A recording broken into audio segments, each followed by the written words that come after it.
the most important things to any IB program is the approaches to learning skills. And because that runs throughout all of the programs and is so critical for student learning. So I want to take just a few moments to introduce those to you before the start of our workshop.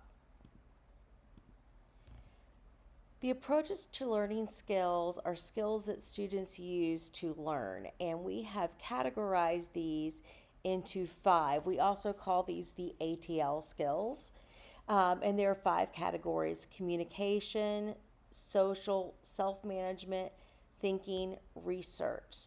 So communication has to do with like reading and writing, speaking, and listening.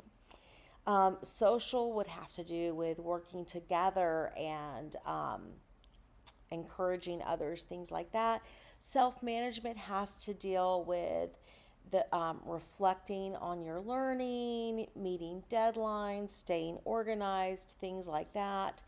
Thinking, there are 3 subcategories of thinking. That would be your critical thinking skills, your creative thinking skills, and your transfer skills, the ability to take an idea from one area and put it into another.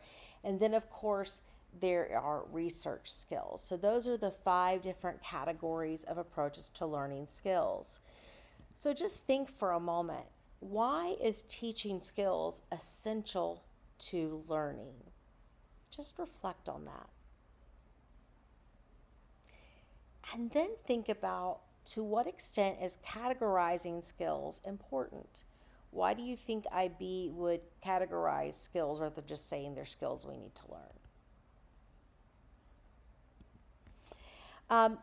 Another important thing to note about the ATL skills is that IB, rather than just having these 5 skills out there, they've actually divided them up into what are called skill indicators. It's what the students actually do. And we'll take a look at some of those in a moment. And there's a list of these for each of the ATL skill categories. So when you have a moment, I'm wanting you to look over the ATL skills document and just check out all those indicators. Just think about how you would use some of them in your classroom. So thinking about the indicators, how do we use them? How is it that we incorporate skills into our classroom? So we're just going to take a look at an example.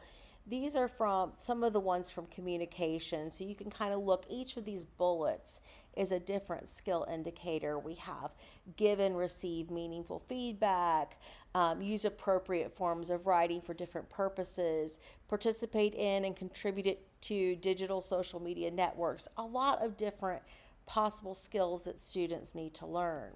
So let's take a look at an example from what we're already doing in our asynchronous work. So the first thing that I did for you was I gave you this little introduction to me, a little video to play, and then I asked you to click on a survey. So the survey is what we're actually going to be talking about. So if you clicked on the survey, you found a Padlet that was an About Us Padlet, so we can get to know each other. And I gave you a series of questions, asked you to upload a photograph of yourself and answer the questions. So we are practicing a communication skill with this. What skill? We're using media to communicate to different audiences. So we're using Padlet, and we did the survey. So the skill outcome was using the media, but the actual strategy what we used was Padlet. So I hope that kind of helps you make sense of what we're calling the ATLs and how we're going to start bringing those into our teaching and learning. Thank you.